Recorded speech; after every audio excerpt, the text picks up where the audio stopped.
英国向乌克兰提供的硫磺石导弹，同时能威胁俄罗斯的陆军和海军。同样的技术，解放军是怎么获得的？各位网友，大家好，我是罗小飞。英国目前已经证实，它开始向乌克兰发送硫磺石导弹。那么预计第一批导弹应该在未来几周之内到达乌克兰。不过，英国内部对这个事情的报道有点乱。《泰晤士报》说，这些导弹是安装在舰艇上的，打算是用来反舰，用来打击沿海的小型舰艇。而英国国防部长华莱士则表示，这批硫磺石导弹呢是放在地面上使用的，并且并不优先考虑反舰。估计是《泰晤士报》的记者把英国以前说的提供反舰导弹的新闻跟硫磺石搞混了。不过，就算搞混了，这个记者呢说的也有道理，因为前段时间正好公布一个视频，显示了通过海上实验平台一个发射架齐射了3枚硫磺石，3枚导弹离开发射架之后，分道扬镳，各自攻击了一个浮在海面上类似2栖装甲车辆的目标。看画面，至少是2个目标几乎同时被直接命中，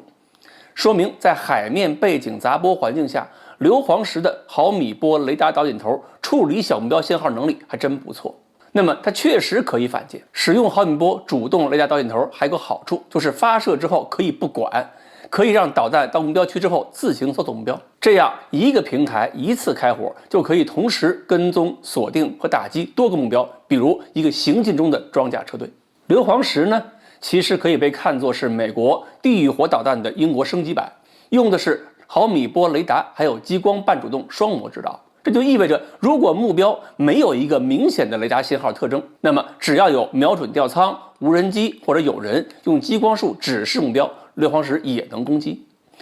这次英国提供的呢，应该是车载版本的硫磺石，一个发射车上可以装8枚导弹，不同车辆可以安装1到3个单元，也就是可以安装8到24枚导弹。这导弹射程呢至少10公里，飞行速度也高，还能威胁到低空低速飞行的直升机。所以这东西真到了乌克兰手里，对俄国陆军还有封锁海岸线的俄军舰艇都挺有威胁的。现在呢，热成像导引头、毫米波主动雷达导引头，加上人载回路进行目标识别和辅助控制，已经成了新一代反坦克导弹最主要的发展方向。值得我们欣慰的是，这些技术中国已经玩得很纯熟。中央电视台13频道早就报道过解放军的5直时发射的和硫磺石非常类似的导弹。而中国的毫米波反坦克导引头研制起步还特别早，那个时候大家还穿着蓝色中山装，北方边境还担心坦克集群大举进攻，距离冷战结束还有很多年呢。中国航天部在那个时代就搞了半主动体制的毫米波导引头，用在反坦克导弹上。当时导引头还是挂在初教6这个老飞机上，模拟导弹飞行，来测试导引头寻找和跟踪装甲目标的性能。所以呢，我小时候家里就有了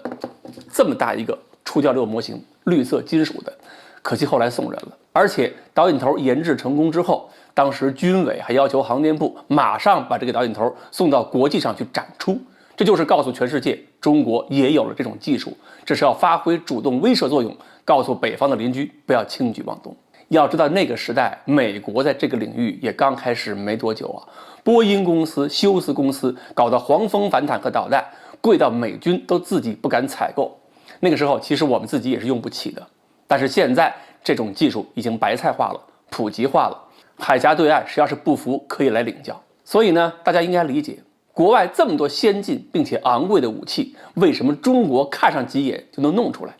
这种功夫是我们当年这些军工科研人员用几代人的青春和白发积累下来的。所以5·1期间我们要说一句劳动节快乐。好，像硫磺石这样先进的反坦克导弹，为什么中国也能够拥有？今天我们把历史故事告诉大家。那么本期话题到此结束，欢迎大家继续关注我们的栏目，我们下期再聊。